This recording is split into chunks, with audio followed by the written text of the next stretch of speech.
Hello everybody, कैसे हैं आप सब। सिंप्लीफाई लॉ में आप सभी का तहे दिल से स्वागत है।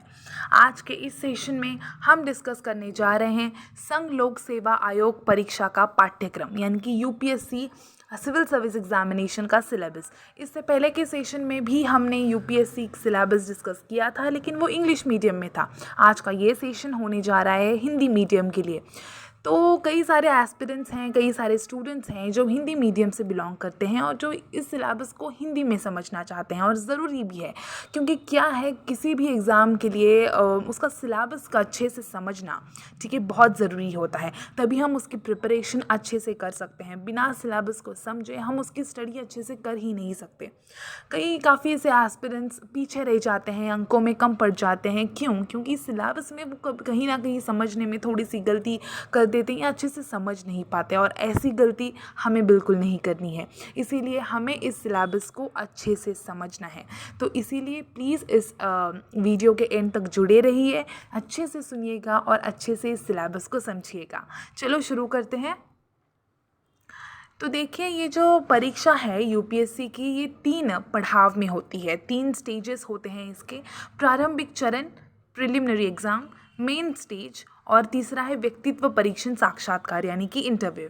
तो प्रारंभिक चरण में 2 पेपर होते हैं, सामान्य अध्ययन GS1 एंड दूसरा है CSAT, ठीक है, सामान्य अध्ययन पेपर 2। और जो दूसरा हमारा पड़ाव है, दूसरा जो हमारा स्टेज है मेंस का, इसके अंदर देखिए 9 थ्योरी के पेपर्स होते हैं, GS1 से लेकर GS4 तक। दूसरा है अनिवार्य भारतीय भाषा, अंग्रेज़ी भाषा, निबंध और वैकल्पिक 1, वैकल्पिक 2। तीसरा जो हमारा पड़ाव है वो इंटरव्यू। तो इस तरह से इन 3 स्टेजेस में हमारी ये यूपीएससी की एग्ज़ाम डिवाइडेड है।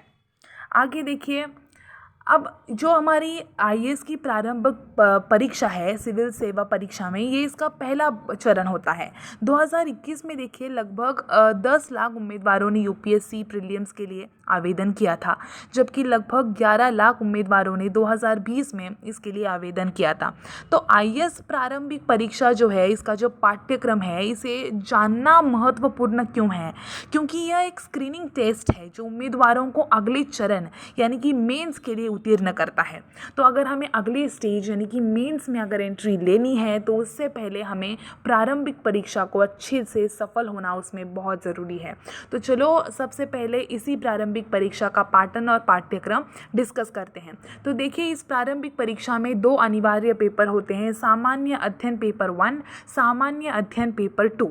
जीएस पेपर 1 में पूछे गए प्रश्नों की संख्या 100 होती है और 200 अंक का कुल, मतलब टोटल 200 अंक के ये जीएस पेपर 1 होता है। CSAT में पूछे गए प्रश्नों की संख्या 80 होती है, 200 अंक का ही ये भी पेपर होगा।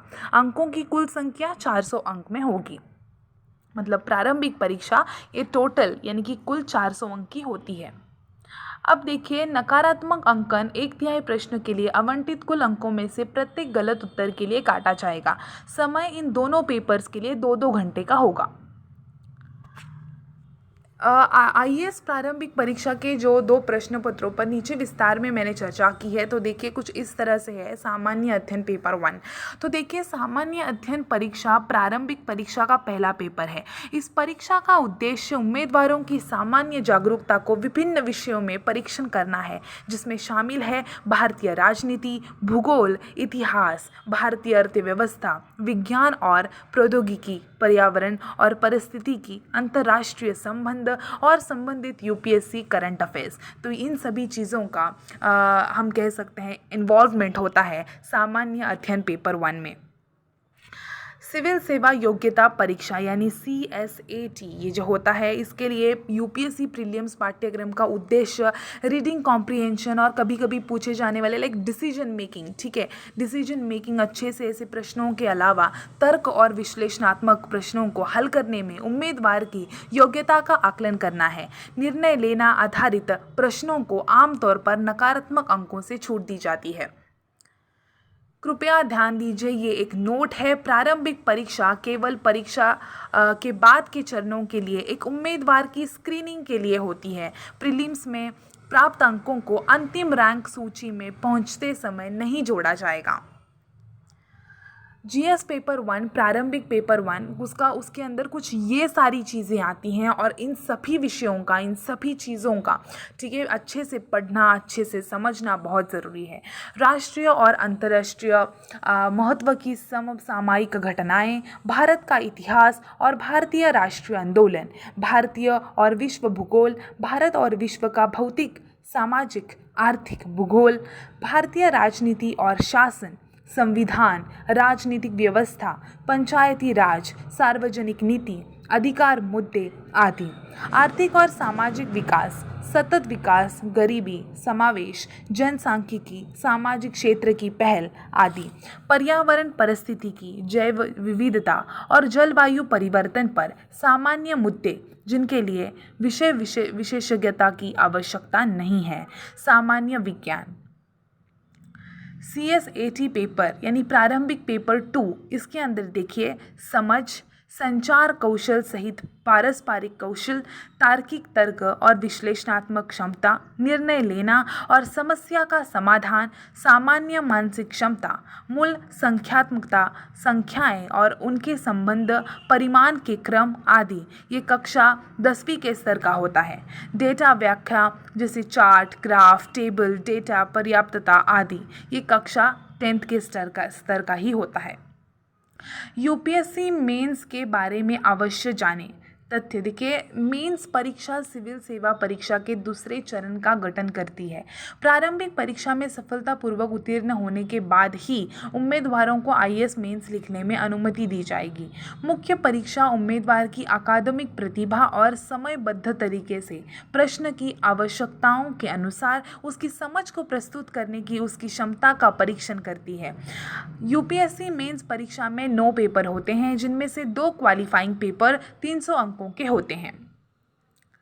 2 क्वालिफाइंग पेपर हैं, जो देखिए पहला जो है वो कोई भी भारतीय भाषा का पेपर होगा और दूसरा जो है वो अंग्रेजी भाषा का पेपर होगा। केवल ऐसे उम्मीदवारों के निबंध, सामान्य अध्ययन और वैकल्पिक विषय के प्रश्न पत्र जो इन अर्हक प्रश्न पत्रों में न्यूनतम योग्यता मानक के रूप में दोनों भाषाओं के प्रश्न पत्रों में 25% अंक प्राप्त करते हैं, मूल्यांकन के लिए उनका संज्ञान लिया जाएगा। आदि कोई उम्मीदवार इन भाषाओं के प्रश्न पत्रों में उत्तीर्ण नहीं होता तो ऐसे उम्मीदवारों द्वारा प्राप्त अंकों पर विचार या गणना नहीं की जाएगी। इस तरह से कुछ इन विषयों का जो भी पेपर्स होते हैं उनका टेबल कुछ इस तरह से मैंने बनाया है। देखिए, पेपर ए और पेपर बी, ये 2 जो हैं ये क्वालिफाइंग पेपर्स होते हैं। अनिवार्य भारतीय पेपर ए जो है वो अनिवार्य भारतीय भाषा 300 अंकों का, पेपर बी अंग्रेज़ी होता है, अंग्रेज़ी भाषा का 300 अंक होते हैं उसके लिए। पेपर 1 से लेकर बाकी के आखिर तक यानी कि वैकल्पिक 2 तक ये सभी पेपर्स 250 अंकों के होते हैं। देखिए, पेपर 1 है निबंध, पेपर 2 है सामान्य अध्ययन 1, पेपर 3 है सामान्य अध्ययन 2, पेपर 4 है सामान्य अध्ययन 3, पेपर 5 है सामान्य अध्ययन 4, पेपर 6 है वैकल्पिक 1 और पेपर 7 जो है वो है वैकल्पिक 2। अब देखिए, पेपर ए जो है अनिवार्य भारतीय भाषा, तो यूपीएससी की परीक्षा में सफल होने के लिए निम्नलिखित बिंदुओं की समझ अति आवश्यक है। देखिए, दिए गए पैसेज की समझ, सटीक लेखन, उपयोग और शब्दावली, लघु निबंध, अंग्रेजी से भारतीय भाषा में अनुवाद और इसके विपरीत भारतीय भाषा से अंग्रेजी भाषा में अनुवाद। आगे देखिए, पेपर बी अंग्रेजी का जो होता है, देखिए इसमें दिए गए पैसेज की समझ होना, कॉम्प्रिहेंशन ऑफ गिवन पैसेज, दूसरा सटीक लेखन, उपयोग और शब्दावली, लघु निबंध, इन बातों को आपको ध्यान में रखना है। पेपर 1 यानी कि जो निबंध का पेपर होता है, देखिए यूपीएससी सिलेबस के अनुसार उम्मीदवारों को कई विषयों पर निबंध लिखने पड़ सकते हैं, इसलिए उम्मीदवारों को निबंध लेखन की अच्छी समझ होनी चाहिए। पेपर 2 जो है वो सामान्य अध्ययन यानी कि पेपर 2 होगा। यूपीएससी सिलेबस के सामान्य अध्ययन पेपर 1 में भारतीय विरासत और संस्कृति, विश्व और समझ का इतिहास और भूगोल आदि के बारे में पूछा जाता है। भारतीय विरासत, आधुनिक भारतीय इतिहास, विश्व इतिहास, भारतीय समाज, भूगोल, ठीक है। पेपर 3 यानी कि सामान्य अध्ययन पेपर 2, इसमें देखिए इस विषय में शासन, संविधान, राजनीति, सामाजिक न्याय, अंतर्राष्ट्रीय संबंध से संबंधित प्रश्न पूछे जाते हैं। भारतीय संविधान, भारतीय राज्य व्यवस्था, सामाजिक न्याय, भारतीय शासन, अंतर्राष्ट्रीय संबंध, इन सभी की अच्छे से जानकारी होना हमें बहुत ज़रूरी है उस पेपर को क्रैक करने के लिए। सामान्य अध्ययन 3, इसमें देखिए प्रौद्योगिकी, आर्थिक विकास, जैव विविधता, पर्यावरण सुरक्षा और आपदा प्रबंधन बारे में पूछा जाता है। भारतीय अर्थव्यवस्था, विज्ञान और तकनीक, पर्यावरण और जैव विविधता, आपदा प्रबंधन सुरक्षा, इन सभी चीज़ों में इस पेपर का उल्लेख किया जाएगा। ये सभी विषय इस पेपर में आएंगे। सामान्य अध्ययन 4, इस पेपर में देखिए नैतिकता, अखंडता और योग्यता देखी जाएगी। नैतिकता और मानव इंटरफेस, मनोवृत्ति, योग्यता, भावनात्मक बुद्धि, सार्वजनिक अथवा सिविल सेवा मूल्य और लोक प्रशासन में नैतिकता, शासन में संभावना। पेपर 6 एंड पेपर 7 देखिए वैकल्पिक विषय पेपर 1 और 2, उम्मीदवार को कोई भी वैकल्पिक विषय वो चुन सकते हैं।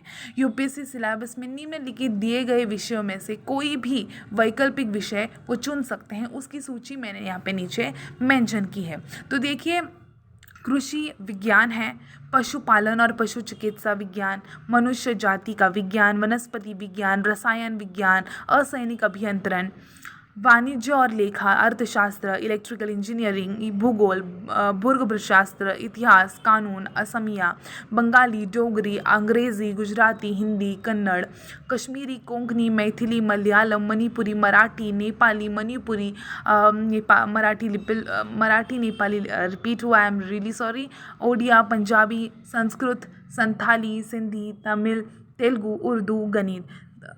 आगे देखिए मैकेनिकल इंजीनियरिंग, चिकित्सा विज्ञान, दर्शन, भौतिक विज्ञान, राजनीति विज्ञान और अंतर्राष्ट्रीय, मनोविज्ञान, सार्वजनिक प्रशासन, नागरिक शास्त्र, आंकड़े, प्राणी विज्ञान। तो ये सब चीज़ें आपको वैकल्पिक के पेपर्स के लिए इसमें से आप आपके अकॉर्डिंग चुन सकते हैं। तो इस तरह से आज हमने हिंदी मीडियम में यूपीएससी सिविल सर्विस एग्जामिनेशन का सिलेबस डिस्कस किया है। काफ़ी ज़्यादा वास्ट सिलेबस है, समझने में थोड़ा सा मुश्किल है। स्टडी आप डेफिनेटली अच्छे से करोगे अगर आप अगर मेहनत कर सकते हैं, अगर आप में लगन है, कुछ कर दिखाने की क्षमता है, तो डेफिनेटली आप इन सभी सिलेबस को अच्छे से पढ़ सकते हैं और अच्छे से मेहनत कर इस यूपीएससी सिविल सर्विस एग्जामिनेशन को क्रैक कर सकते हैं। अपने आप पर भरोसा रखिए, पीछे मत देखिएगा, आगे बढ़ते रहिएगा। आपको इस एग्ज़ाम को क्रैक करने से कोई नहीं रोक पाएगा, क्योंकि सबसे ज़्यादा भरोसा खुद में होना बहुत ज़रूरी है। अगर हमें खुद में भरोसा है, अगर हम खुद को उस स्थान पर देखते हैं, तो हमें कोई नहीं रोक सकता इस एग्ज़ाम को क्रैक करने से। अपने आप पर भरोसा रखिए, अपनी पढ़ाई पर भरोसा रखिए, अपनी मेहनत, अपनी काबिलियत पर यकीन रखिए और बस आगे बढ़िए। Thank you very much. अगर आपको ये सेशन अच्छा लगा है तो प्लीज़ लाइक कीजिए, शेयर कीजिए, कमेंट कीजिए, सब्सक्राइब करना ना भूलें इस चैनल को। साथ ही में बेल आइकन को प्रेस कीजिए कि ताकि आने वाले मेरे वीडियोज़ के नोटिफिकेशंस आप तक पहुंच सके। Thank you so much.